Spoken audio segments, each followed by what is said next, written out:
الله الرحمن الرحيم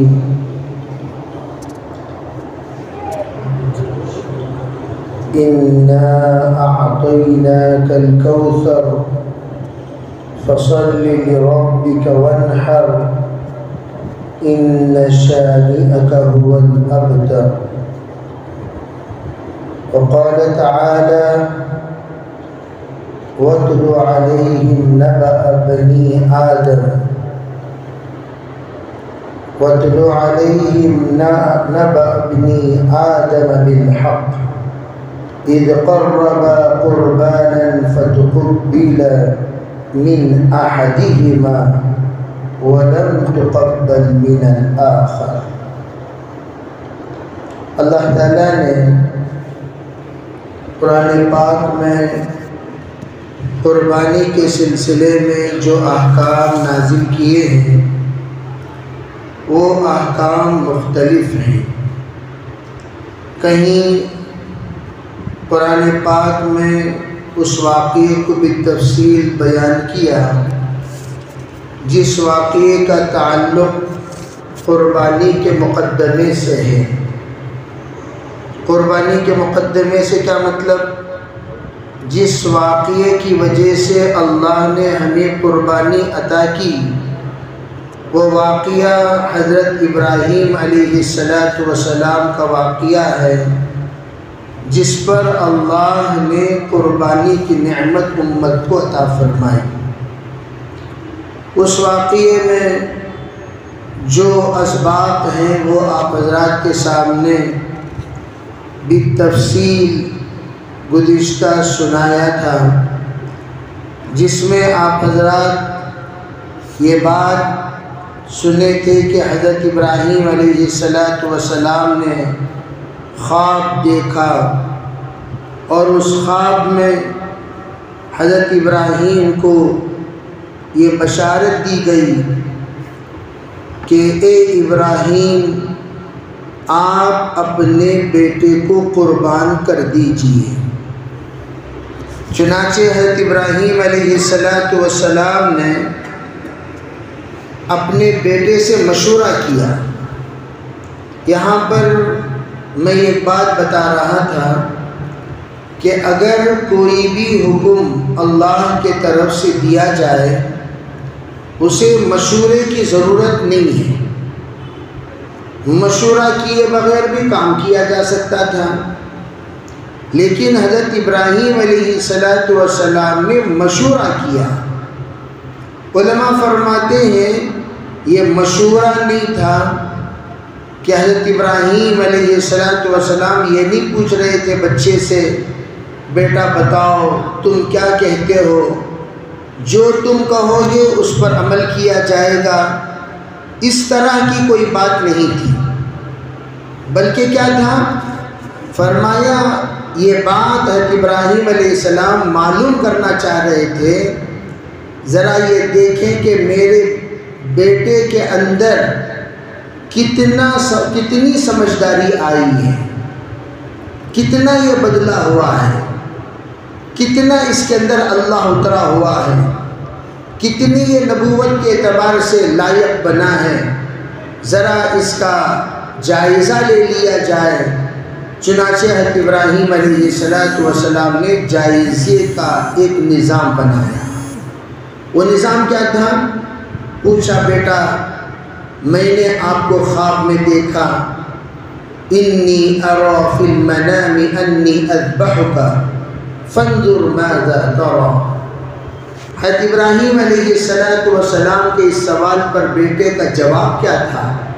قال یا ابت افعل ما تؤمر ستجدنی ان شاء اللہ من الصابرین. اب یہاں سوچنے کی بات ہے، حضرت ابراہیم علیہ السلام کے سوال پر بیٹے کا جواب ابو جان جو حکم دیا گیا فوراً کیجئے، آپ مجھے انشاءاللہ صابرین میں سے پائیں گے. اب یہاں اپنا جو کچھ معاملہ آگے کا ہے وہ اللہ کے حوالے کرتے ہوئے فرما دیا انشاءاللہ من الصابرین. اللہ کی ذات سے امید ہے انشاءاللہ جو تربیت میری والدہ نے میری کی ہے اور جو تربیت میں نے میرے والد سے میری والدہ سے پایا ہوں، اس کا امتحان دینے کا جب نمبر آئے گا ضرور آپ مجھے صابرین میں سے پائیں گے۔ اللہ اکبر۔ فلما اسلما، جس وقت یہ دونوں کے دونوں تابعدار ہو گئے، اللہ کے تابعدار ہو گئے، گویا ابراہیم علیہ السلام بھی تیار ہو گئے، اسماعیل علیہ السلام بھی تیار ہو گئے، ذابح بھی تیار ہو گئے، مذبوح بھی تیار ہو گئے، قربانی کرنے والے بھی تیار ہو گئے، قربان ہونے والے بھی تیار ہو گئے۔ تو اب کیا ہوا؟ مکمل تیاری کے ساتھ ان کو مینا کے میدان میں لایا گیا۔ آج بھی مینا میں وہ میدان موجود ہے، وہ پتھر موجود ہے جہاں پر حضرت ابراہیم علیہ السلام نے حضرت اسماعیل کو لٹایا، اور لٹا کر مکمل جس طریقے سے عید کو تیار ہوتے ہیں اس طرح تیار کرایا گیا۔ اور وہ رمی جمرات، 3 شیطانوں کا آج بھی حجاج کرام 7 مرتبہ جو کنکر مارتے ہیں، وہ پہلا شیطان، دوسرا شیطان، تیسرا شیطان، جس کو بڑا، درمیانی، چھوٹا کہتے ہیں، تو وہ بڑا ابراہیم علیہ السلام کے پاس آ کر وسوسہ ڈالنے والا، جس نے یوں کہا ابراہیم ذرا نظر ثانی کرو، ذرا سوچو، ذرا اس کے بارے میں فکر کرو، تم کیا کرنے جا رہے ہو، تم کیا ہونے جا رہے ہو؟ ارے بھائی تمہیں 99 سال کی عمر میں پروردگار نے ایک اولاد عطا فرمائی، اسے بھی تم ذبح کرو گے؟ ذبح کرو گے تو بے اولاد ہو جاؤ گے، تمہارا کوئی رشتہ نہیں رہے گا، تمہارا کوئی وارث نہیں رہے گا۔ آپ اس طرح کی حرکت کرنے سے پہلے ذرا سوچیں، ذرا فکر کریں، ذرا اس سلسلے میں آپ سوچ سمجھ کر قدم آگے بڑھائیں۔ حضرت ابراہیم علیہ السلام نے جس وقت سنا تو آپ نے کنکر مارا، دھتکارا، اعوذ باللہ پڑھا اور فوراً اس کو رد کر دیا۔ دوسرا حضرت حاجرہ کے پاس، حاجرہ جانتی ہو کیا ہونے جا رہا ہے؟ ارے تمہارے بیٹے کو ذبح کرنے لے جا رہے ہیں اور تم خاموشی کے ساتھ تیار کرا کے بھیج رہی ہو، تمہارے بیٹے کو ذبح ہونے سے پہلے بچا لو، ذرا سمجھاؤ ابراہیم کو، ابراہیم تمہاری بات سنیں گے، سمجھیں گے، تم نے کتنا رویا، ابراہیم علیہ السلام نے کتنا مانگا، وہ تمام تاریخ یاد کرو۔ پچھلی کارگزاری اس نے یاد دلائی۔ حضرت حاجرہ نے بھی دھتکار دیا اور کنکر مار کر بھگا دیا۔ پھر وہاں سے اسماعیل علیہ السلام کے پاس پہنچا، کہنے لگے بیٹے یہ کیا ہو رہا ہے؟ ماں باپ تیرے دشمن بن گئے ہیں، لے جا کر تجھے ذبح کرنے جا رہے ہیں، ذرا تو عذر پیش کر دے، ماں بھی رخصت کر رہی ہے، باپ لے کر جا رہے ہیں۔ تماشا کیا اس نے ان کے سامنے، تو انہوں نے بھی کنکر لے کر مارا اور اس کو بھگا دیا۔ اب اس علماء یہ فرماتے ہیں قربانی کا جب دن آئے گا شیطان کی شیطانیت ضرور لوگوں کے اندر گردش کرنے لگے گی۔ کبھی بچوں میں شیطانیت آئے گی، بکرے کو پکڑ لے کر بیٹھ جائیں گے، مت ذبح کیجئے، مت ذبح کیجئے، مت ذبح کیجئے۔ دوسرا نمبر عورتوں کا، کیا ضرورت بڑی قربانی دینے کی، ذرا سستی قربانی دے ڈالو۔ اس طرح سے عورتیں دیگر تمام جگہوں پر اخراجات کے لیے تیار ہو جاتی ہیں، قربانی کے موقع پر کنجوسی کی دعوت دیتی ہیں، اور جب مردوں کا نمبر آتا ہے یہ تعویلات بیان کرنے لگتے ہیں کہ بھئی کیا ضرورت قربانی پوری دینے کی، چلو خاندان کا یہ میں ذمہ دار ہوں، میں یہ دے لیتا ہوں کافی ہے، پریوار کے طرف سے، خاندان کے طرف سے یہ قربانی دے دی جائے گی اور اسی پر اکتفا کر دیا جائے گا۔ آپ حضرات کو یہ بات معلوم ہونی چاہیے، شیطانی وساوس 7 انداز سے 7 طریقے سے 7 طرف سے، دائیں سے بائیں سے، آگے سے پیچھے سے، اوپر سے نیچے سے اور خود اندر سے، یہ 7 طرف سے جس وقت شیطان اپنا وسوسے کا حملہ کرے اس وقت میں 7 کنکریاں جو مارنے کو کہا گیا، اللہ سے یہ نیت کرے کہ اے اللہ 7 جہت سے تو میری حفاظت فرما۔ 6 جہتیں باہر کے ہیں، 1 جہت اندر کی ہے۔ 7 کنکریاں مارنے کو کیوں کہا گیا؟ اس کی حکمتیں، بہت ساری حکمتیں علماء نے بیان فرمائی۔ ان تمام حکمتوں میں ایک حکمت وہ یہ جو میں نے آپ حضرات کے سامنے عرض کیا کہ اللہ رب العزت 7 جہت کے اعتبار سے اس حملے کو، جو حملہ ہونے والا ہے شیطان کی طرف سے، وہ کنکر مارنے کے بعد اللہ محفوظ کر دے گا۔ شیطان انسان کے اندر خود ہوتا ہے، ایک تو باہر کا حملہ، ایک اندر کا حملہ۔ ان الشیطان یجری فی الانسان کا مجری الدم، شیطان خون جس طریقے سے دوڑتا ہے اندر بھی دوڑتا رہتا ہے، تو اندر سے بھی وہ تقاضا پیدا کرے گا، خود بھی اس تقاضے کے مطابق آمدہ ہو جائے گا۔ تو یہ کبھی قربانی کے حالت میں بھی ہوا کرتا ہے، کبھی دیگر مقامات میں بھی ہوا کرتے ہیں۔ اس لیے علماء فرماتے ہیں ایسے موقع پر انسان کو چاہیے اعوذ باللہ من الشیطان الرجیم پڑھے اور اللہ سے پناہ مانگے، شیطان مردود سے اپنی حفاظت مانگے اور اپنے عزم مصمم پر جمنے کی کوشش کرے۔ تو ایک بات تو یہ، دوسری بات یہ فرمائی کہ جس وقت آپ حملہ ہوتے ہوئے دیکھیں گے شیطان کی طرف سے تو اس حملے کو روکنا کیسے ہے؟ فرمایا سب سے پہلے بات کہ آپ جو ہی ذی الحجہ شروع ہو جائے، جس طرح حاجی حج کی تیاری کرتے ہیں اور آپ قربانی کی تیاری شروع کر دو، قربانی کی تیاری شروع کر دو۔ کون شروع کرے؟ من کان لہ سعۃ، جس کو اللہ نے وسعت دی ہے۔ وہ 4 شرطیں ہیں، مسلمان ہو، صاحب نصاب ہو، عاقل و بالغ ہو، مقیم ہو۔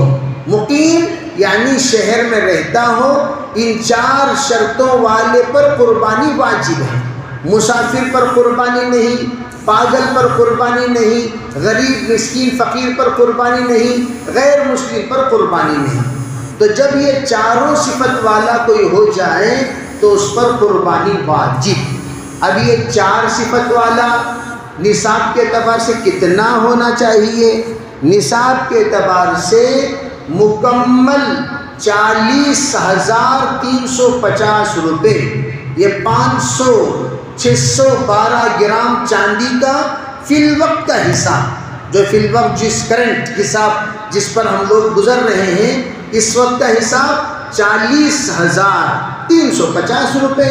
اب 40,350 روپے جب بھی آپ کے پاس آ جائے، ضروریات اصلیات کے علاوہ، ضروریات اصلیہ کیا ہیں؟ آپ کے پاس 40,000 آ گئے لیکن اس میں کرنٹ بل بھی بننا ہے، واٹر بل بھی بننا ہے، گھر کا کرایہ بننا ہے، بچے کی اسکول کی فیس بننی ہے۔ یہ سب بننے کے بعد جو تمہارے گھریلو اخراجات ہیں، بننے کے بعد جب آپ کے پاس 40,000 روپے بچ جائے تو اس وقت میں آپ کو چاہیے کہ ان قربانی کا نظام بنانا شروع کر دیں۔ اگر تمام پیسے خرچ ہو گئے، 40,000 روپے تھے لیکن وہ 40,000 روپے میں اخراجات ہیں، 40,000 روپے میں بہت سارے تقاضے ہیں، ان تقاضوں کو پورا کرنے سے آپ کے 40,000 روپے ختم ہو جائیں گے، تو ایسے موقع پر قربانی واجب نہیں ہے۔ 40,000 روپے آپ کے پاس بچے ٹوٹل، تب اس کے اوپر قربانی واجب ہے۔ کب تک؟ تیسرے دن غروب آفتاب سے پہلے تک بھی اگر کسی کے پاس 40,000 روپے آ گئے تو یوں سمجھو کہ اس پر قربانی واجب ہو گئی۔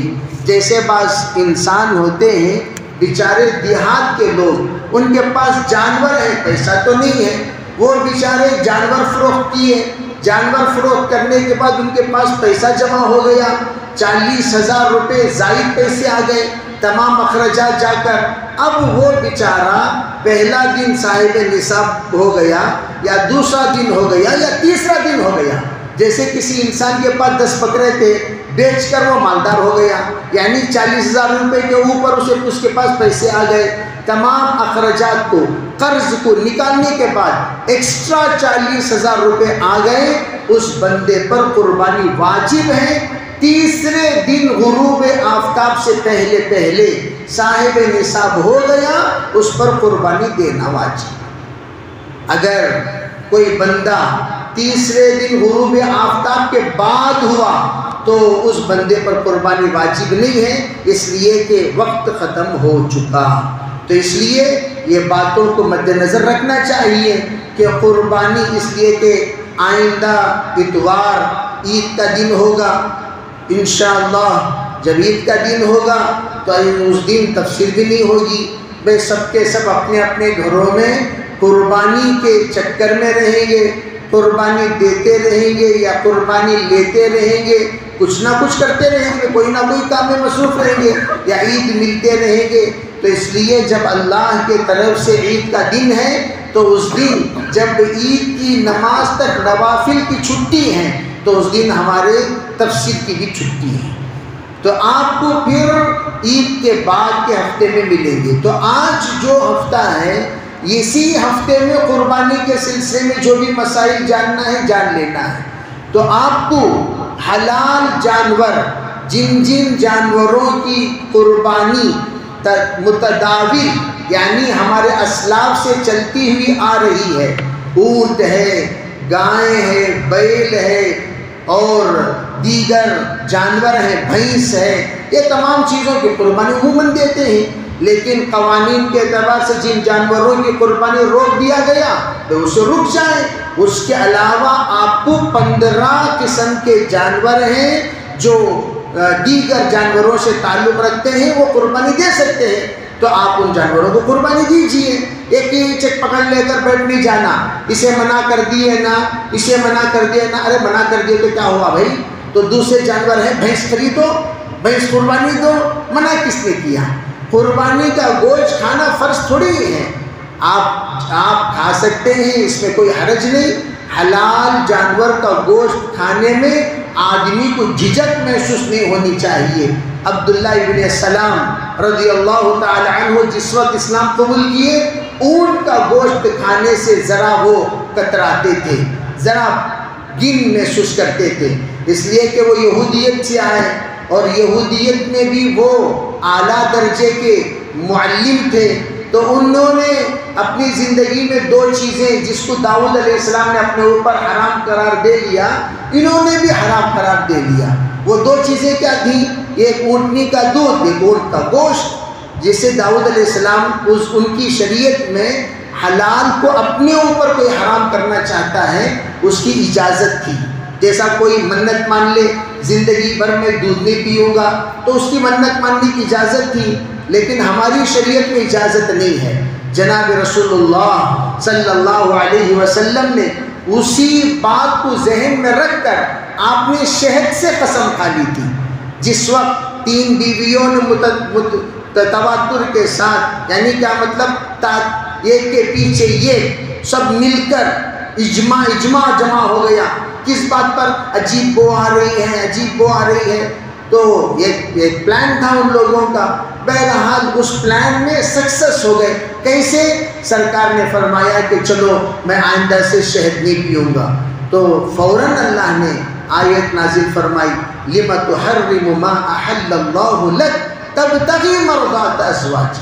آپ اپنی بیویوں کو خوش کرنے کے لیے اللہ کے حلال کردہ کو آپ نے حرام کیسے کر لیا؟ کہ اللہ کے حلال کردہ کو حرام کرنے کی اجازت نہیں ہے، تو وہ شریعت میں اجازت تھی۔ تو عبداللہ ابن سلام رضی اللہ تعالی عنہ جس وقت اس طرح محسوس کرتے تھے تو فوراً کیا ہوا؟ فرمایا، آیت نازل ہوئی، ادخلوا فی السلم کافہ، دین میں پورے داخل ہو جاؤ۔ دین میں حلال ہے اونٹ کا گوشت کھانا، کھائیے، ارے بھینس کا گوشت کھانا حلال ہے، کیوں نہیں کھائیں گے؟ یہ کھائیں سکتے وہ نہیں، ہم نے عادت نہیں کی تو بانٹو بھائی، بانٹو، کھانا ضروری تھوڑی ہی ہے۔ اللہ کے رسول علیہ السلام کے زمانے میں شروع میں قربانی کا گوشت جمع کرنے سے آپ نے منع فرما دیا، کوئی قربانی کا گوشت جمع نہ کرے۔ کنت نہیتکم عن ادخار اللحوم، حضور نے فرمایا کہ میں نے تم لوگوں کو قربانی کا گوشت جمع کرنے سے منع کیا ہے۔ تو منع کیوں فرمایا؟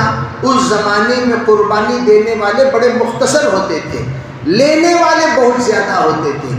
اب بیچارے غربا کی کثرت ہے تو قربانی دینے والوں کی بڑی قلت ہے، تو اللہ کے رسول نے فرمایا جس دن تم قربانی دے رہے ہو پورا گوشت بانٹ دیا کرو۔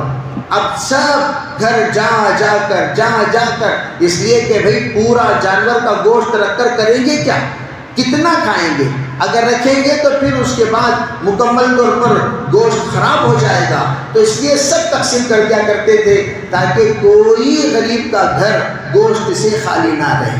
پھر جب آپ کے زمانے میں دھیرے قربانی دینے والے بڑھ گئے تو حضور نے کیا فرمایا؟ فرمایا اب تمہیں اجازت ہے فریج میں رکھ سکتے ہو۔ اس زمانے میں فریج تو تھے نہیں، تو کیا کرتے تھے؟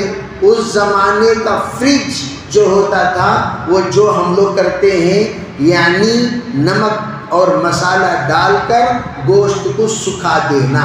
فریز ایک ہوتا ہے، فریز کے معنی ٹھنڈا کر دینا، لیکن یہ کیا ہوتا تھا؟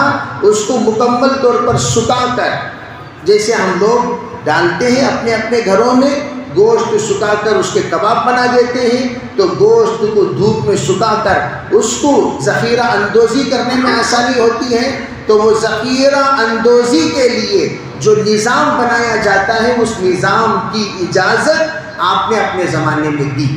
آپ نے کیا فرمایا؟ میں نے تم لوگوں کو گوشت جمع کرنے سے منع کیا، کنت نہیتکم عن ادخار اللحوم، اب میں تمہیں اجازت دیتا ہوں، فادخروہا، تم اس کی ذخیرہ اندوزی کر سکتے ہو۔ تو آپ نے اجازت دی۔ اب ماشاءاللہ جب سے کیوں اجازت دی؟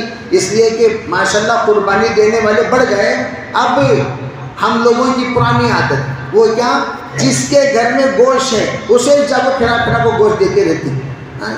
کوئی ایک خاص دوست ہے پھر اس کے طرف سے بھی آ رہا ہے، اس کے طرف، غریب کے گھر میں جا کر دو جس کے گھر میں گوشت نہیں ہے۔ یہ کیا ترتیب ہے؟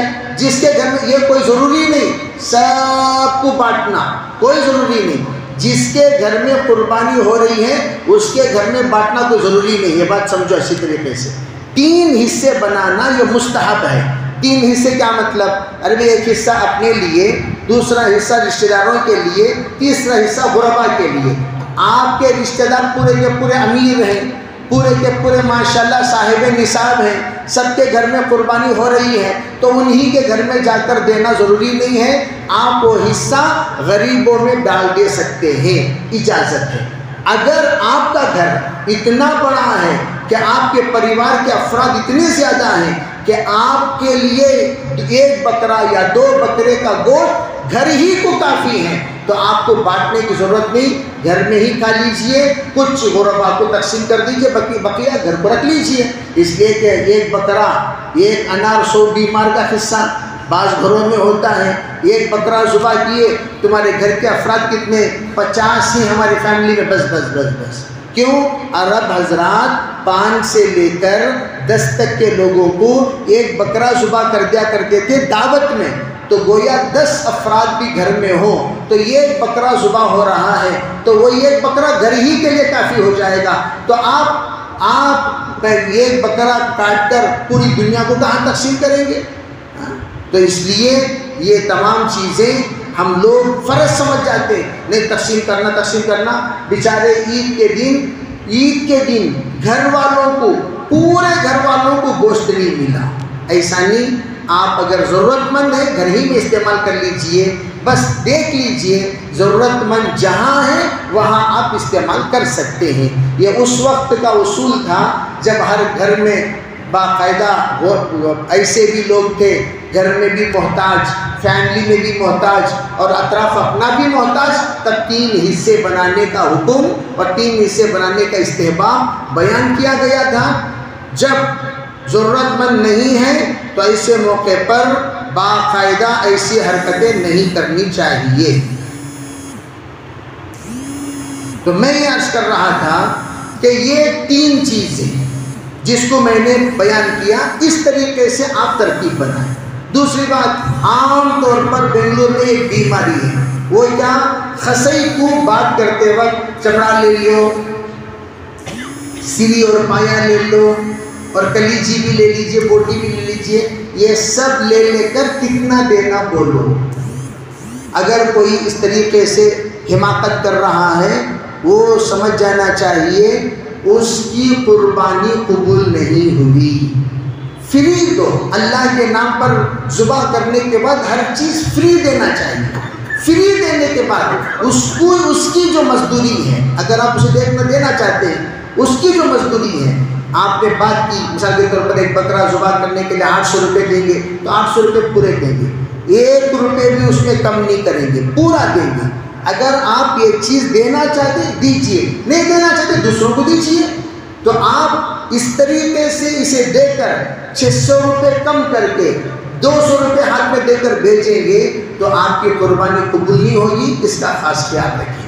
دوسری بات، چمڑے وغیرہ کا معاملہ ہے، آپ چمڑا لے جا کر وہاں پہنچائیں جہاں چمڑے کی سوئی ہوتی، جیسے کہ ہمارے مدرسے کا یہاں پر ایک بینر لگا کر بٹھایا جاتا ہے، آپ لا کر وہاں پہنچا دیجئے، چمڑا لا کر پہنچا دیجئے۔ اگر آپ نہیں دور رہتے ہیں تو آپ کہیے چمڑا بیچ کر جو بھی لینا چاہتے ہیں وہ رقم لا کر مدرسے کو پہنچا دیجئے۔ یہ امانت داری کے ساتھ آپ کو خدمت کرنا ہے۔ دوسری بات یہ ہے کہ قربانی کے سلسلے میں جو چیزیں نہیں کھانے کی ہیں وہ عموماً نکال کر خسائی پھینک دیتے ہیں، وہ دیتے نہیں ہیں۔ لیکن کپورے کا بڑا مسئلہ، کپورا عام طور پر لوگ دامادوں کو کھلانے کے لیے اٹھا کر رکھ لیتے ہیں۔ یہ انتہائی پاگل پنے کی بات ہے، بے وقوفوں کی بات ہے، نادانوں کی بات ہے، حماقت کی بات ہے، ایسی حرکت نہ کریں۔ ارے کپورے اٹھا کر پھینکنے کی چیز وہ بھی جس طرح سبیلین حرام ہے، پیشاب کی جگہ پاخانے کی جگہ حرام، پیشاب کی تھیلی حرام، اسی طریقے سے یہ خصیتین ہیں۔ کپورے جس کو ہم کہتے ہیں یہ حقیقت میں جانور کے خصیتین ہیں، یہ خصیتین بھی اٹھا کر پھینک دینا چاہیے، یہ کھانے کی۔ اسی طریقے سے خون یہ بھی حرام ہے۔ عام طور پر لوگ خون پکڑ کر غیروں کو دیتے ہیں اور بعض قصائی خون بیچتے ہیں۔ آپ نے خون بیچا 100 روپے 200 روپے میں اور وہ پیسہ اٹھا کر آپ نے حلال پیسوں میں ڈال دیا، حلال پیسہ بھی حرام ہو جائے گا۔ آپ نے اسے فری دے دو، خون بیچنے کی چیز نہیں ہوتی۔ اسی طریقے سے پتا ہے، یہ بھی کھانا ناجائز ہے، وہ بھی کھا بھی نہیں سکتے۔ پتا پھیل گیا تو سب ستیاناش ہو جائے گا، تو پتا بھی نکال دیتے ہیں۔ اسی طریقے سے غودے غین سے غودے، تو غودے یہ بھی ناجائز ہے۔ گھانٹیاں ہوتی ہیں، بیماری کی گھانٹیاں یا فطری گھانٹیاں، وہ تمام گھانٹیوں کو نکال کر پھینک دینا چاہیے، وہ کھانے کی چیز نہیں ہوتی۔ اسی طریقے سے پیشاب کی نالی جو لمبی ہوتی ہے وہ بھی نکال کر پھینک دینا چاہیے۔ البتہ بوٹی وغیرہ کھا سکتے ہیں، اس میں کوئی حرج نہیں۔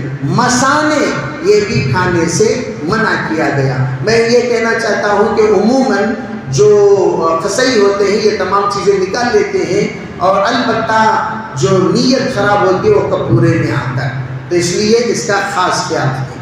تیسری بات جو آپ حضرات کو بتانی ہے وہ یہ ہے کہ قربانی اگر کوئی جانور لے سکتا ہے پرسنلی، وہ جانور لے اور قربانی دے، یہ سب سے زیادہ افضل۔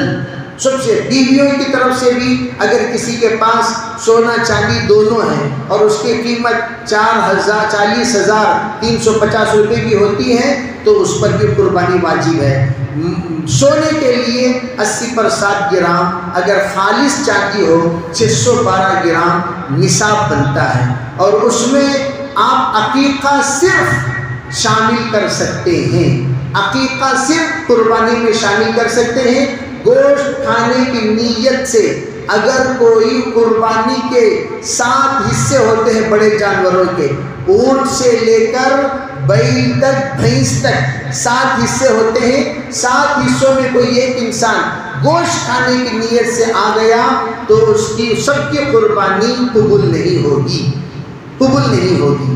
تو صرف اس کی قربانی قبول ہوگی جو خالص اللہ کو راضی کرنے کے لیے شامل ہوتا ہے۔ تو اس لیے جیسے کہ حابیل و قابل دونوں نے قربانی دی، جس طرح سے میں نے آیت کی تلاوت فرمائی، تو اللہ نے حابیل کی قربانی قبول کر لی، قابل کی قربانی قبول نہیں کی، تو وہ دشمن بن گیا اور دشمن بن کر قتل کر دیا۔ تو اس کی مختلف تفصیلات موجود ہیں۔ بہرحال روز اول سے قربانی کا سلسلہ جاری ہے۔ پہلے زمانے میں عیسیٰ علیہ السلام کی شریعت تک قربانی کا گوشت کھانے کی اجازت کسی کو نہیں، سب صدقہ کر دینا تھا، نہیں تو لے جا کر ٹیلے پہ رکھنا تھا، آگ آ کر جلا دیتی تھی۔ لیکن اس امت محمدیہ میں صرف قربانی کا گوشت کھانے کی سب کو اجازت ہے۔ اس لیے آپ حضرات اس بات کا خیال رکھیں کہ آپ جہاں تک ہو سکے اللہ کے نزدیک سب سے زیادہ پسندیدہ عمل عید کا دن وہ قربانی ہے۔ جناب رسول اللہ صلی اللہ علیہ وسلم نے اس کی فضیلت بیان فرمائی ہے، جو آپ نے جمعے کے بیان میں سن چکے ہیں اور پھر آئندہ بھی سنیں گے۔ بہرحال مسائل کے اعتبار سے میں آپ کو چند مسئلہ بتا چکا ہوں۔ اگر کسی کو کوئی مسئلہ پوچھنا ہے تو جمعرات تک ہمارا مدرسہ چالو ہے۔ کب تک چالو ہے بھائی؟ جمعرات تک چالو ہے۔ اور مدرسے کا ایڈریس بھی آپ لوگ جانتے ہیں، یہاں سے بائیں حی علی الصلاۃ کی طرف چھوٹا سا گیٹ بیت الخلاء کی جانب آپ کو نظر آئے گا، وہاں داخل ہوئے تو وہیں پر مدرسہ موجود ہے۔ بہت ساروں کا ایڈریس دینا پڑتا ہے، پیشاب خانے کو آنے معلوم، مدرسے کو آنے نہیں معلوم، تو مدرسے کا ایڈریس وچ۔ دوسری بات یہ ہے باہر سے بھی آپ یہ گیٹ کے بعد آئیں گے، وہ دوسرا گیٹ بھی مدرسے ہی کا ہے، تو آپ وہاں آ سکتے ہیں، آ کر مسئلہ کوئی پوچھنا رہے تو پوچھ لے سکتے ہیں۔ آپ جو بھی معلوم کرنا چاہتے ہیں وہاں آ کر انشاءاللہ معلوم کر لے سکتے ہیں۔ ہمارے مدرسے کی طرف سے بھی قربانی کا نظم، جیسے کہ پہلے تو ہم لوگ ہندوپور میں نظام بنائے، لیکن ہندوپور کا معاملہ ذرا آگے پیچھے ہونے کے بعد ہم لوگوں نے یہ سوچا چلو بھائی ذرا ہندوپور کے معاملے کو موقف کریں گے اور اوڑیسہ کے معاملے کو جاری و ساری کریں گے۔ تو چنانچہ ہم نے یہ سوچا کہ بھی حالات ہیں، وہاں سے گوشت لے آنے میں جانے میں کچھ مسائل پیدا ہونے کا اندیشہ ہے، ورنہ تو وہاں 4800 روپے کا اعلان بھی ہوا تھا اور نظام بھی الحمدللہ جانور خرید چکے ہیں، جو احباب شریک ہو چکے ہیں وہ احباب کے نام سے جانور خرید چکے ہیں، جانور تو وہاں موجود ہیں۔ انشاءاللہ کیا نظام بنانا اس کے بارے میں سوچا جائے گا۔ دیگر جو احباب ہیں جو حصہ لینا چاہتے ہیں وہ اڑیسہ میں 2200 روپے کے وہاں جانور 13000 روپے میں بہترین جانور مل جاتا ہے۔ آج اگر آپ لینا چاہتے ہیں تو 2200، سوا اگر تشریف لائیں گے 2400 روپے لے کر تشریف لائیں تاکہ آپ کے قربانی بآسانی ہو سکے۔ 200 روپے ایکسٹرا۔ آج غروب آفتاب تک 2200، اس لیے کہ سبا سے قیمت بڑھ جائے گی تو 200 روپے ایک ایک حصے میں بڑھ جائے گا۔ 2200 ہے تو 2400 ہو جائے گا۔ آپ اگر مدرسے کو 2200 میں آ کر آج لے سکتے ہیں حصہ، سب کے طرف سے۔ اگر کوئی عقیقہ کا حصہ لینا چاہتے لے سکتا ہے، اور سستا بھی ہے تو بڑوں اور چھوٹوں کی طرف سے بھی حصہ لے سکتے ہیں۔ انشاءاللہ بکنگ بھی ہو جائے گی اور قربانی ہونے کے بعد آپ کو انشاءاللہ ابھی وقت بتا دیا جائے گا۔ یہ وقت کے بعد آپ جو بھی مسنون عمل کرنا چاہتے ہیں کر سکتے ہیں۔ اللہ تعالیٰ عمل کی توفیق عطا فرمائے۔ لک الحمد و لک الشکر اللہم صلی علی سیدنا